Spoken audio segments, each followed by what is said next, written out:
नमस्कार साथियों, मैं आरोही कश्यप। मेरे YouTube चैनल पे आप सभी का स्वागत है। मैं पुनः आपके सामने एक नए उपन्यास के साथ में उपस्थित हूँ और इस उपन्यास का नाम है बाण भट्ट की आत्मकथा।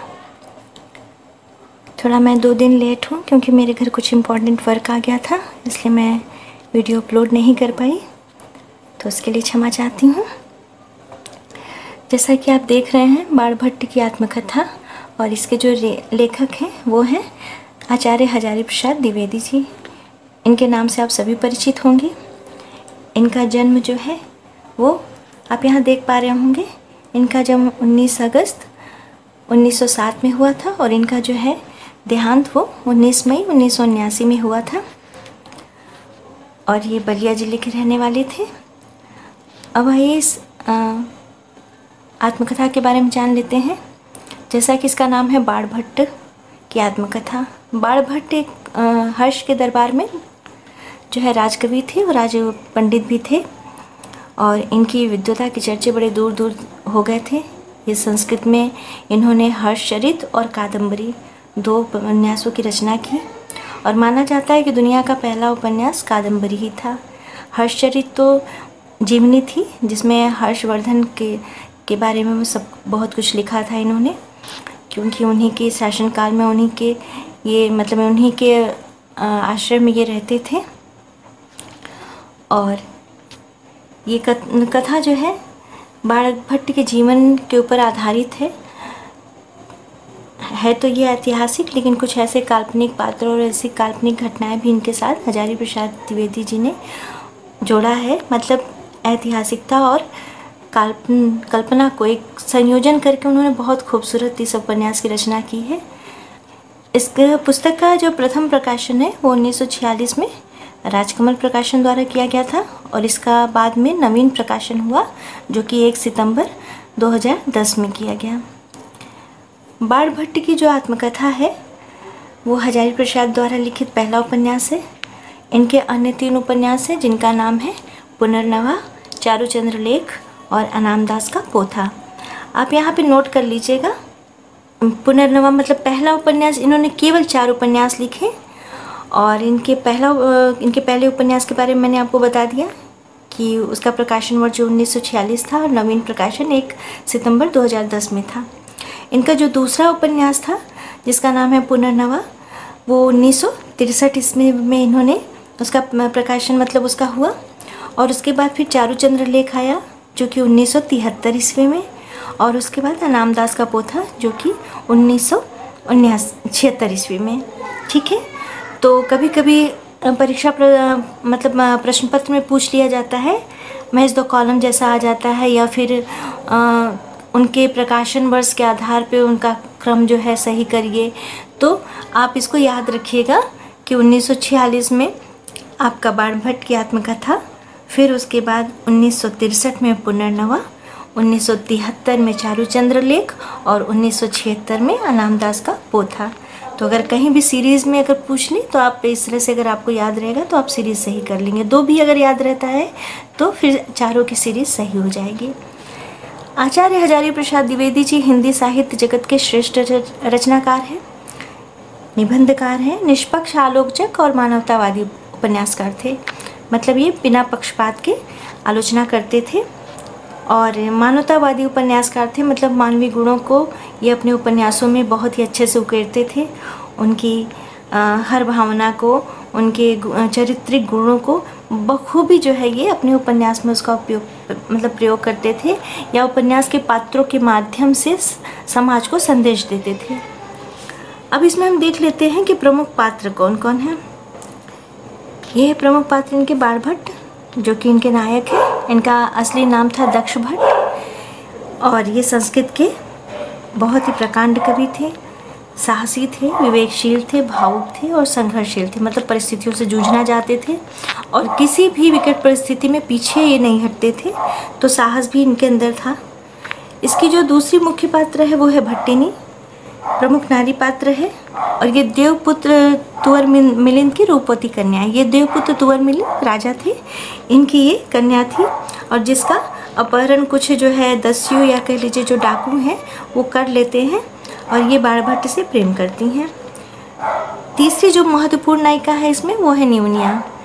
न्यूनिया जो है निपुणिका का प्राकृत नाम है, मतलब प्राकृत भाषा में जो इसका समझ लीजिए बिगड़ा हुआ नाम कह लीजिए, तो निपुणिका का प्राकृत नाम जो है वो न्यूनिया है और ये बाणभट्ट भी इसको न्यूनिया ही बुलाते थे। जो ये निपुणिका है ये जो है कच्छुत जाति की कन्या है। निम्न जाति, उस समय भी समाज में 4 वर्ग बटे हुए थे, ब्राह्मण, क्षत्रिय, वैश्य, शूद्र। तो ये शूद्र जाति या निम्न जाति कह लीजिए, उससे ये संबंध रखती थी। और इसका विवाह जो है कांदविक नाम का एक वैश्य था, व्यापारी था, उसके साथ हो जाता है, लेकिन विवाह के 1 वर्ष बाद ही ये विधवा हो जाती है। और ये बहुत ही कुशल अभिनेत्री होती है तथा बाणभट्ट से ये भी प्रेम करती है। अब आइए कुछ इसके अतिरिक्त पात्र देख लेते हैं। सुचरिता, अघोर भैरव, राजश्री, कुमार, कृष्णवर्धन, हर्षवर्धन, शीलभद्र, राजश्री और जयंत भट्ट, ये सब जो है अतिरिक्त पात्र है। अब इसमें एक बात ध्यान रखिएगा कि इसमें बाणभट्ट, हर्षवर्धन, कृष्णवर्धन, बस यही लोग जो है इसमें समझिए कि ये ऐतिहासिक तौर पे मतलब सही पात्र हैं, मतलब ये वास्तविक है। बाकी जितने भी पात्र अब इसमें देख रहे हैं वो काल्पनिक है। कहानी को बहुत ही अच्छे से बताने के लिए और अपने संदेशों को पाठक तक पहुंचाने के लिए जो इन्होंने गढ़ा है, मतलब इतिहास को जो कल्पना के साथ मिला करके इन्होंने जीवंत किया है, तो ये कल्पनात्मक होकर भी लगती नहीं है कि ये काल्पनिक है। ये बिल्कुल जैसे लगता है कि हाँ, बाणभट्ट के जीवन में ऐसा ही हुआ होगा। बहुत ही मतलब चतुराई से इन सब का प्रयोग किया गया है। अब आइए थोड़ा सा हम जान लेते हैं इस कथा के बारे में। बाणभट्ट की आत्मकथा उपन्यास में कल्पना और इतिहास का ऐसा सुंदर समन्वय है कि दोनों एक दूसरे के पूरक बन गए हैं। जैसा अभी मैंने आपको बताया है कि इन्होंने बहुत ही खूबसूरती से इस उपन्यास की रचना की है और दोनों का जो संयोजन है वो बहुत अच्छे से किया है। यह उपन्यास कथात्मक शैली में लिखा गया है, मतलब एक कथा के रूप में ये चलती रहती है कहानी, और कहीं भी पाठक जो है वो बोर नहीं अपने आप को महसूस करता है। और संपूर्ण उपन्यास जो है वो 20 उच्छ्वासों में बटा हुआ है, मतलब जो ये हजारी प्रसाद द्विवेदी जी द्वारा लिखा गया उपन्यास है। आप इसको खंड भी कह सकते हैं, सर्ग भी कह सकते हैं। तो ये पूरा उपन्यास जो है वो 20 उच्छ्वासों में बटा हुआ है। बाणभट्ट की आत्मकथा उपन्यास में बाणभट्ट कालीन 7वीं शताब्दी के हर्ष युग के सामाजिक, राजनीतिक, धार्मिक तथा आर्थिक स्थिति के ऐतिहासिक तत्वों पर प्रकाश डाला गया है। मतलब उस समय चूँकि जो हर्षवर्धन का शासनकाल था वो 606 से लेकर के 645 तक था, तो उस समय जो हमारी ये 7वीं शताब्दी चल रही थी और तत्कालीन जो वहाँ की व्यवस्था थी, चाहे वो अर्थव्यवस्था हो, चाहे वहाँ का सामाजिक जीवन हो, राजनीतिक जीवन हो, उससे इन्होंने छेड़छाड़ नहीं की है। उसको उसी रूप में इन्होंने हमारे सामने जो है प्रस्तुत किया है। इस उपन्यास को हर्षकालीन सभ्यता एवं संस्कृति का एक जीवंत दस्तावेज माना जाता है। और अभी मैंने आपको जैसे बताया कि जो सभ्यता और संस्कृति हमारे भारत की जो सभ्यता थी, यहाँ की जो परंपराएं थी, उसको इस तरह से मतलब प्रस्तुत किया गया है, इस तरह से शब्दों के माध्यम से व कहानी के माध्यम से उसको ऐसे मतलब ताना बाना उसका बुना गया है कि वो सब कुछ जीवंत लगता है, वो सब कुछ वास्तविक लगता है। तत्कालीन भारत में पनप रही प्रवृत्तियों का लेख द्वारा यथार्थ चित्रण किया गया है। और उस समय भारत में जैसी स्थिति थी जब ये लिखा गया था, उस समय क्या था, भारत विभाजन और भारत स्वतंत्र होने की के स्थिति मतलब उस पर खड़ा था और बहुत सारे क्रांतिकारी आंदोलन चल रहे थे। चारों तरफ जो है वो अराजकता फैली हुई थी। लोग अपने अधिकार के लिए मतलब बहुत कुछ, बहुत उथल पुथल, बहुत ही राजनीतिक उथल पुथल हमारे देश में उस समय चल रही थी। तो उसका भी प्रभाव इस कहानी में इस उपन्यास में दिखाया गया है। मतलब जो हमारे इतिहास है, हमारे ऐतिहासिक जो वो समय था, उस समय को भी और इस समय की घटनाओं को परस्पर में बहुत सी बातों को इस तरह से जोड़ा गया है जो बहुत ही एक दूसरे को क्या करते हैं, प्रमोट करते हैं। दोनों जो है समय काल जो है वो दोनों ये आपस में एक दूसरे को आगे बढ़ाते हैं। बाणभट्ट की आत्मकथा में 7वीं सदी में लोग कर्मफल और पुनर्जन्म में विश्वास न करके भाग्यवाद और पर विश्वास करने लगे थे। धर्म का रूप विकृत हो गया था। मतलब ये 7वीं शताब्दी में जो है थोड़ा धर्म के नाम पर लोग बहुत पाखंड करना शुरू कर दिए थे, बहुत ही विकृत स्वरूप में सामने आने लगा था। लोग जो है वो कर्मफल और पुनर्जन्म में विश्वास नहीं करते थे, भाग्य पर विश्वास करना शुरू कर दिए थे कि जो भाग्य में होगा वो ही होगा। मतलब लोग बहुत ही भाग्यवादी हो गए थे। लोगों में भ्रष्टाचार और पाखंड बढ़ रहा था। धर्म के साए में अनैतिक कार्य हो रहे थे। वो तो आज भी है। यही एक ऐसा हथियार है जिसको हम धर्म कहते हैं, और धर्म के नाम पे आप कुछ भी कर सकते हैं, आपको कोई बोल भी नहीं सकता है। तो आज के परिप्रेक्ष्य में ये जो लाइन बहुत उचित बैठती है। उस समय तो जो था वो था ही, और कहते हैं ना कि इतिहास जो है वो बहुत इतिहास दोहराया जाता है। तो इतिहास में ऐसी बहुत सारी घटनाएं घटी हैं जो आने वाले समय में भी आप उसको देख पाते हैं। तो बहुत सारे अनैतिक कार्य हो रहे थे, हर जगह भ्रष्टाचार फैला हुआ था, पाखंड फैला हुआ था, बाह्य आडंबर, सब बहुत सारी ऐसी अनैतिक चीज़ें फैली हुई थी। नारी के प्रति लोगों का दृष्टिकोण भोगवादी था। मतलब नारी को एक केवल भोग की वस्तु समझा जाता था। लुटेरों द्वारा अपहरण करके उन्हें राजाओं के अंतःपुर में बेच दिया जाता था। अंतःपुर मतलब जहाँ पे उनकी रानियाँ रहती थी। मतलब एक ऐसा क्षेत्र था या महल कह लीजिए जहाँ पे केवल औरतें रहा करती थीं। उनकी रानी, पररानी, उनकी दासियाँ, ये लोग जहाँ रहती थी उसे अंतःपुर कहा जाता था। तो मतलब ये सब जो लुटेरे डाकू होते थे या समाज के मतलब अच्छे आवरण में दुष्ट भेड़िए जो घूमते रहते हैं, ये लोग लड़कियों को, कोमल कन्याओं को उठाते थे और राजा के पास, जो बिलासी भोगी राजा होते थे, उनके पास ले जाकर अच्छे दामों में उन्हें बेच दिया करते थे। और नारी के प्रति सम्मान भाव खत्म हो चुका था। मतलब नारी के प्रति केवल वही भोगवादी प्रवृत्ति रह गई थी, सम्मान बिल्कुल ख़त्म हो गया था। इस उपन्यास द्वारा नैतिकता पर विशेष बल दिया गया है। और समझिए कि ये जो उपन्यास है ये हजारी प्रसाद द्विवेदी जी जब लिखे हैं तो उसका मुख्य उद्देश्य यही है कि यहाँ पे जो है नारी के सम्मान को वापस लाना है। और इसमें एक कथन भी आया है जो कि बाणभट्ट कहता है।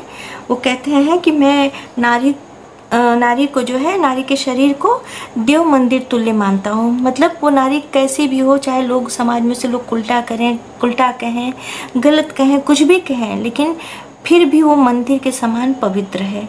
तो ये शब्द बाणभट्ट द्वारा मतलब कहे गए हैं, लेकिन इनको कहलवाया किसने है? हजारी प्रसाद द्विवेदी जी ने। तो हजारी प्रसाद द्विवेदी ने इसमें अपने मतलब उनका जो मुख्य उद्देश्य था वो यही था कि किस तरह से मतलब नारी के सम्मान की रक्षा की जा सके। और इनका ये प्रयास जो है बहुत सफल भी रहा है। मतलब इस उपन्यास को रचने का उद्देश्य ही यही था कि नारी के सम्मान की रक्षा हो सके, उसके चरित्र पर लगे दाग को दूर किया जा सके। और यही इस उपन्यास का मूल केंद्र भी है। उपन्यास के माध्यम से लेखक नारी के प्रति सम्मान भाव, नारी शक्ति की गरिमा का जो है भाव समझने और उसे केवल वासना पूर्ति का साधन न मानकर उसके प्रति पवित्र एवं उदात्त भाव मन में रखना, ये उपन्यास के माध्यम से बताया गया है। अब यहाँ पे जो है बाणभट्ट के बारे में और थोड़ा सा आगे विस्तार से मैं चर्चा करने जा रही हूँ। ऐसा माना गया है कि ये जो बाणभट्ट की आत्मकथा है ये औपन्यासिक रचना होते हुए भी एक महाकाव्य है। मतलब एक महाकाव्य का अनुभव करवाती है। बहुत ही वृत्तांत से उसको लिखा गया है। अभी कि जैसा मैंने बताया भी कि कथात्मक शैली में लिखा गया है। और बाणभट्ट की आत्मकथा जो है हर्षकालीन सभ्यता एवं संस्कृति का जीवन दस्तावेज है, ये भी मैंने आपको बताया। और उपन्यास में द्विवेदी जी ने प्राचीन कवि बाणभट्ट के बिखरे जीवन सूत्रों को बड़ी कलात्मकता से, सहजता से गूंथकर एक ऐसी कथा भूमि निर्मित की है जो जीवन सत्यों से रसमय साक्षात्कार करवाती है। मतलब जीवन में आने वाले जो सत्य होते हैं, कटु सत्य होते हैं, उसे बहुत ही अच्छे से रसमय बनाकर उससे हमारा परिचय करवाते हैं। और इसका जो कथानायक है वो बहुत ही भावुक है। कर्मनिरत है, संघर्षशील है, योद्धा है। उसके लिए शरीर केवल भार नहीं, मिट्टी का ढेला नहीं, बल्कि उससे भी कहीं अधिक महत्वपूर्ण और बड़ा है। उसके मन में आर्यावर्त के उद्धार का निमित्त बनने की तीव्र बेचैनी है। मतलब जो बाणभट्ट इसमें ये दिखाया गया है कि वो अपने देश का उद्धार करना चाहता है और उसमें एक अपनी बहुत महत्वपूर्ण भूमिका निभाना चाहता है। वो नारी को बहुत सम्मान से देखता है, उसको सम्मान की मतलब एक देवी के रूप में पूजता है। और इसमें जो प्रेम दिखाया गया है, ये चाहे वो भट्टनी के प्रति उसका प्रेम हो और चाहे जो इसमें न्यूनिया है उसका प्रेम जो है भट्ट के प्रति हो, लेकिन जो प्रेम की उच्चता होती है वो इसमें बहुत ही अच्छे ढंग से बताया गया है। मतलब प्रेम में कोई स्वार्थ नहीं, कोई मतलब गलत आकांक्षा नहीं, बस प्रेम को केवल प्रेम, वो भी मर्यादा में रख कर के, और उसके बहुत ही एकदम हृदय स्पर्शी भाव जो होते हैं, मतलब एकदम पवित्र, निश्चल, दूसरों की खुशी में ही खुश रहना। ये तीनों जो है आपस में एक दूसरे से प्रेम करते थे, पर तीनों के अंदर कोई भी ईर्ष्या भावना नहीं थी, बस हमेशा एक दूसरे के लिए समर्पित होने का भाव था। ये इसमें बहुत अच्छे से बताया गया है। अब आइए हम बाणभट्ट के बारे में थोड़ा और जान लेते हैं। चूँकि जो बाणभट्ट हैं इसके नायक, उनके बारे में बहुत प्रामाणिक कुछ नहीं मिल पाया है। और जब ये मतलब कुछ जो है संसाधन जिससे पता लगाया गया है, उसमें यही पता चला है कि इनका जन्म जो है वो बिहार के एक औरंगाबाद ज़िला है, वहीं पे हुआ था। वहीं पे एक क्षेत्र पड़ता है और प्रीतिकूट नाम का एक गांव है, वहीं पे इनका जन्म हुआ था। ये वात्स्यायन कुल के ब्राह्मण थे। इनके जो पितामह थे, मतलब इनके जो दादाजी थे, उनका नाम अर्थपति था और जिनके 11 संतानें थी। मतलब इनके जो पिताजी थे वो 11 भाई बहन थे और उन्हीं में से एक इनके पिताजी थे जिनका नाम चित्रभानु था और वो बाण के पिता थे। और बहुत ही कम अवस्था में, शैशवकाल में ही इनकी माता का जो है देहांत हो जाता है, जिनका नाम राज्य देवी रहता है।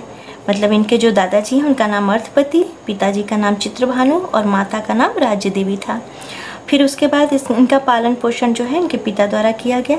लेकिन जब ये 14 वर्ष के हुए तो उसी दरमियान इनके पिताजी की भी मृत्यु हो जाती है।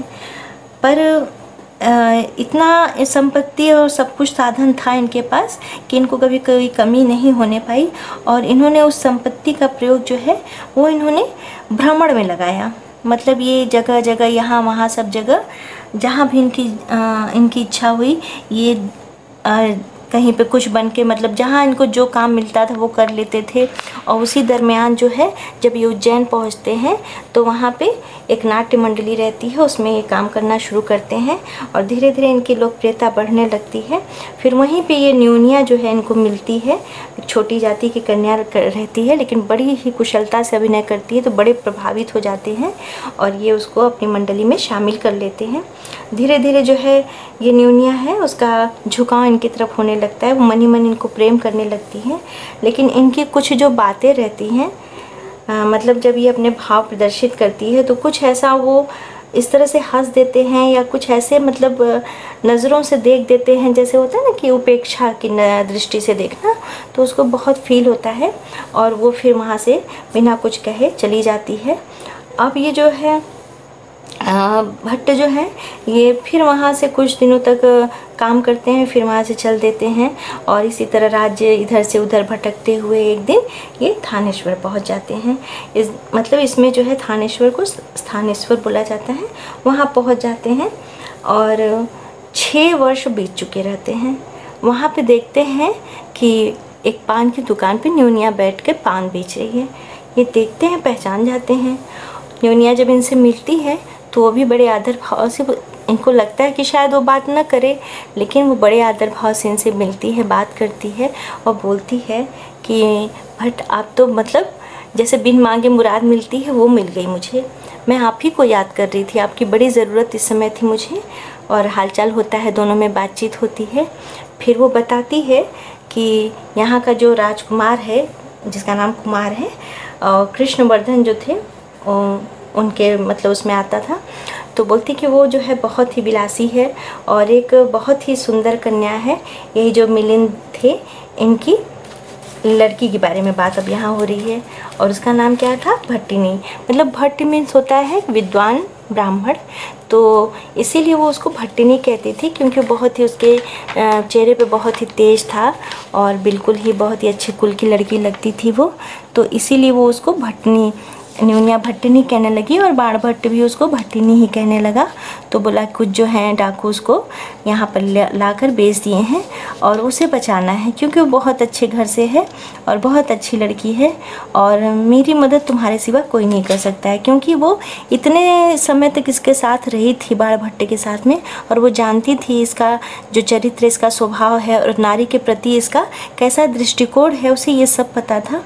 इसीलिए वो बाणभट्ट को चुनती है अपनी मदद के लिए। तो इस तरह से ये जो भट्टिनी है, जो कि देवपुत्र तुवर मिलिंद की कन्या है, और फिर ये दोनों मिल करके, और वहीं पे जो कृष्ण भट्ट रहते हैं उनसे इनका परिचय रहता है, बहुत अच्छा परिचय रहता है। तो कृष्ण भट्ट के साथ मिलकर और ये जो न्यूनिया थी, दोनों मिल करके किसी तरह भट्टिनी को वहाँ से छुड़ाने में सफल हो जाते हैं। और फिर जो है कृष्णवर्धन जो है कहता है, बताता है इनको कि जो हर्षवर्धन है वो आपके बारे में बहुत गलत उसके दिमाग में लोगों ने भर दिया है और बहुत सारी चीज़ें हैं जो वो आपके विरोध में बोलते हैं। तो इसको अच्छा नहीं लगता है।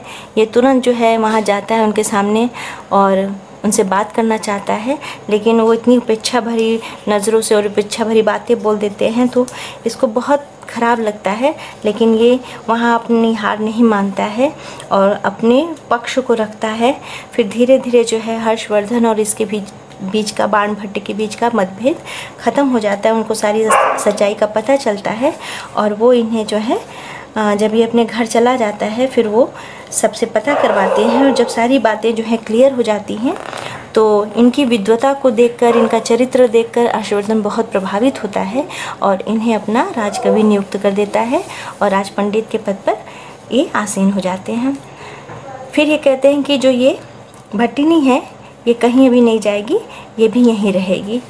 तो जब तक मतलब उसकी कोई अच्छी व्यवस्था नहीं हो जाती या जब तक उनके पिता के पास मैं नहीं पहुंचा देता हूं, तब तक वो यहीं रहेगी। तो इस तरह से भट्टिनी और न्यूनिया तो वहाँ अपना काम करती है। अब देखिए यहाँ वो पान बेच रही है। आप लोग को लगेगा कि 7वीं शताब्दी में भी पान की परंपरा थी, तो हाँ बिल्कुल थी। उस समय भी लोग मतलब पान खाना एक शौक़ है और इसके आयुर्वेदिक भी अपने जो है लाभ हैं। तो उस समय भी जो है पान चलता था और एक महिला द्वारा पान बेचा जाना भी थोड़ा सा सुन के वो लगता है, लेकिन ऐसा नहीं है। समय परिस्थिति इंसान को बहुत कुछ करवाती है और चूँकि ये काल्पनिक पात्र है और पान की व्यवस्था, पान की दुकानें तो उस समय भी थी, प्राचीन समय से चले आ रहे हैं। पान खाने का जो ये शौक़ है वो प्राचीन समय से है, तो ये बिल्कुल संभव है। तो अब कहानी जब आगे बढ़ती है तो बाणभट्ट और एक मतलब वहाँ नाटक मंडली का वो करते हैं, निर्माण करते हैं और एक नाटक वहाँ जो है खेला जाने वाला रहता है, जो कि हर्षवर्धन होते हैं वो खुद एक बहुत बड़े कवि रहते हैं। उन्होंने जो है नागानंद और रत्नावली लिखा हुआ है। तो रत्नावली का मंचन किया जाना था। तो रत्नावली में जो कैरेक्टर होते हैं तो उसमें वासवदत्ता रहती है, रत्नावली रहती है और कालिदास, मतलब ये लोग रहते हैं। तो ये वहाँ पे ये नाटक खेला जाता है, प्ले किया जाता है और उसमें जो न्यूनिया है वो बनती है वासवदत्ता और रत्नावली बनती है ये भट्टिनी। और इसी में जो है ऐसा कुछ होता है, सारी चीज़ें, चूँकि जो न्यूनिया है वो बाणभट्ट से प्रेम करती है और भट्टिनी है वो भी बाणभट्ट के चरित्र को, व्यवहार को देखकर जब उसको धीरे धीरे समझने लगती है तो उसका भी झुकाव इसकी तरफ बहुत बढ़ जाता है और वो बहुत ही ज़्यादा इसे प्रेम करने लगती है, लेकिन कह नहीं पाते हैं। और बाणभट्ट भी उसको पसंद करने लगता है, उसे भी प्रेम हो जाता है, लेकिन वो भी कभी इस बात को जो है स्वीकार नहीं करता है। तो और ये न्यूनिया को पता रहता है कि ये दोनों आपस में एक दूसरे को बहुत प्रेम करते हैं, लेकिन फिर भी इतना होने के बावजूद तीनों एक दूसरे का हमेशा सम्मान करते हैं, एक दूसरे के इमोशंस का सम्मान करते हैं। और जब ये नाटक चल रहा होता है तो उसी में एक सीन आता है जिसमें ये रत्नावली का हाथ कालिदास में के हाथ में देती है, और उसके बाद जो है जो न्योनिया है वो वहीं पे गिर जाती है। तो लोगों को लगता है कि वो अभी अपना पात्र ही जो है वो कर रही है, उसी का मंचन कर रही है, लेकिन धीरे धीरे जब उसकी एकदम उसका शरीर ठंडा हो जाता है, सांस भी नहीं चलती है, तब जो है भट्टिनी उसको मतलब झकझोरती है, हिलाती है, लेकिन कोई मतलब उसमें हलचल नहीं होती है। तब वो कहती है कि भट्ट, न्योनिया तो अब नहीं है। अब सबको बहुत दुख होता है इस बात का, लेकिन जो ये न्योनिया रहती है एक निम्न जाति की कन्या होकर भी, और इतना समर्पण भरा प्रेम, इतना शुद्ध पवित्र प्रेम, और उसकी पराकाष्ठा को ये छू जाती है और अपना बलिदान करके दोनों लोग को मिलाने का प्रयास करती है। फिर उसके बाद कहानी और आगे बढ़ती है। एक कृष्णवर्धन ने इसमें है पात्र, आपने देखा शीलभद्र हैं, जो कि ये जो भट्टिनी है इनके पिताजी के मित्र रहते हैं। फिर किसी तरह हर्षवर्धन पता लगाता है और जाता है। इसमें बहुत सारी घटनाएं हैं। मंदिर में जो अघोर भैरव मिलता है, महामाया मिलती हैं, कुछ वहाँ पे जो है बहुत सारे पाखंड आडंबर होते हैं, ये जो तंत्र मंत्र होता है, बहुत सारी चीज़ें होती हैं। तो ये से घटनाएं, कई सारी घटनाएं हैं जो चलती रहती हैं। वहीं से फिर वो जो शीलभद्र हैं उनके पास ही भिजवाते हैं, संदेश भिजवाते हैं कि उनकी पुत्री यहाँ है। फिर उसके बाद जो है उनके पिता के पास इनको ये छोड़ आते हैं, और जाते जाते बस मतलब वो कहती हैं कि अपना प्रेम मतलब वो जताती हैं, और ये कहते हैं क्या फिर मिलना होगा, और बस यहीं पे जो है कहानी समाप्त हो जाती है। तो इसमें प्रेम की जो पराकाष्ठा है वो उसको दिखाया गया है। नारी के अस्तित्व, नारी के सम्मान की रक्षा दिखाई गई है। नारी को बहुत पूजनीय माना गया है, और उस समय की जो आडंबरवादी व्यवस्था थी, उस समय का जो समाज था, वहाँ फैले जो कलुषित विचारधाराएं थी, अनैतिकता थी, उसके बारे में भी इन्होंने बहुत ही गहराई से प्रकाश डाला है। और सबसे जो प्रमुख बात है वो है एक नारी का सम्मान, उसके चरित्र हनन न करके उसके चरित्र की रक्षा करना, और प्रेम का बहुत ही उच्चता भरा जो इसमें दर्शन कराया गया है कि प्रेम जो है वो मिलन में नहीं है, प्रेम जो है वो समर्पण में है, प्रेम जो है वो त्याग में है। तो इस तरह से ये कथा यहीं पे समाप्त होती है। और अगर आपको ये अच्छा लगा हो तो बिल्कुल आप लाइक कीजिएगा, मुझे बहुत खुशी होगी। और आपका अगर सानिध्य मिलता रहेगा तो आगे भी ऐसे ही वीडियो मैं बनाती रहूँगी। और कहीं भी कोई आपको सजेशन देना हो, कोई भी सुझाव देना हो, तो प्लीज़ आप ज़रूर दीजिएगा मुझे, ताकि मैं इसमें और सुधार कर सकूं और बेहतर से बेहतर बनाने की कोशिश करती रहूं। तो आई होप आप मेरी बात समझ रहे होंगे। आप इसे प्लीज़ सब्सक्राइब कर लीजिएगा, और आपका जो है बहुमूल्य समय मुझे मिला उसके लिए बहुत बहुत धन्यवाद। Okay, so stay positive, think positive and do positive. Thank you so much.